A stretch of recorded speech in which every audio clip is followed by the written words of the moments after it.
David Petroni and the Buckeye Community Hope Foundation recently launched a vicious attack on the citizens of Tinley Park when they filed a lawsuit against the village and tried to smear its citizens as racists for opposing Buckeye's low-income housing project that it stands to make millions on.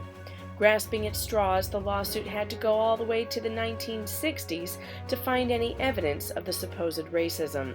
The citizens of Tinley Park opposed the project because of the shady way it was snuck in without board approval and in violation of the original legacy code and plan for the gateway of downtown Tinley. One citizen stood up at the last board meeting to set the record straight on the real character of Tinley Park.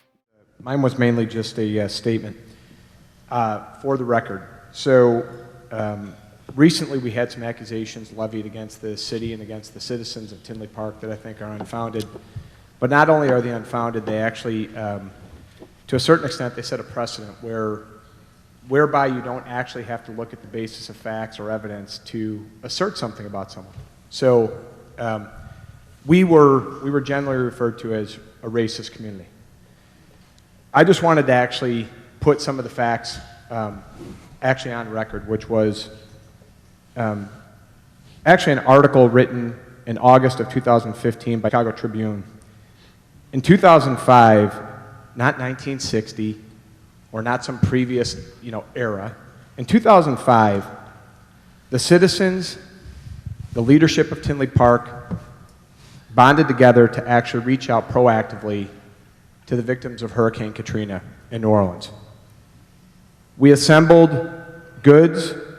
We brought them to, at the time, Mike Bentonhausen, who was running a series of semi-trucks that were going to actually go down and bring these goods to the Hurricane Katrina victims. My daughter personally actually ran a lemonade stand that purchased Pampers for the victims. And then once that was done, and we sent down a series of semi-trucks full of goods and supplies for the people that were affected by this.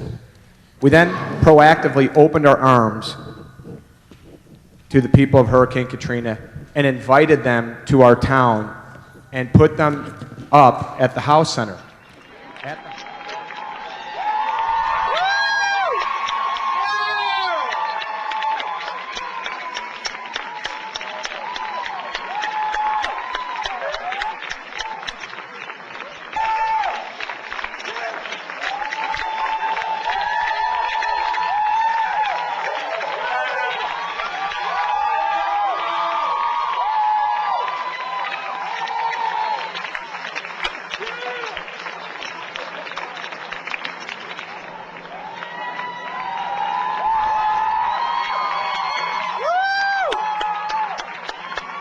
At the House Center, where they actually had a chance to not just have a place to live, but to have the chance to actually have some money in their pocket. The money in their pocket actually came through donations from our sister city in Germany, but also from the citizens here. So all of them were provided money, regardless of their race. And quite honestly, I think it should be known that most of them were African American.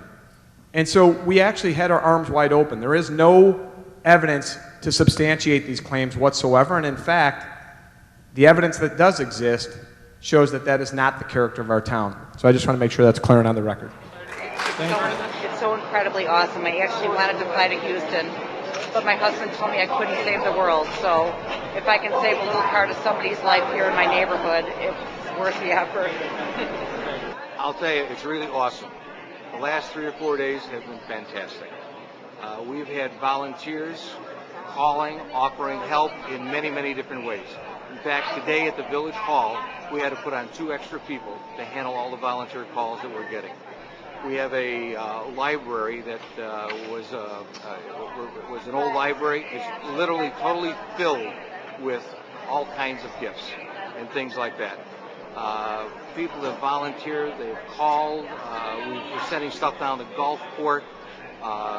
Very, very proud. Contrary to Buckeye's shameful claims, Tinley Park is a village with a big heart, always ready to help those in need, no matter what color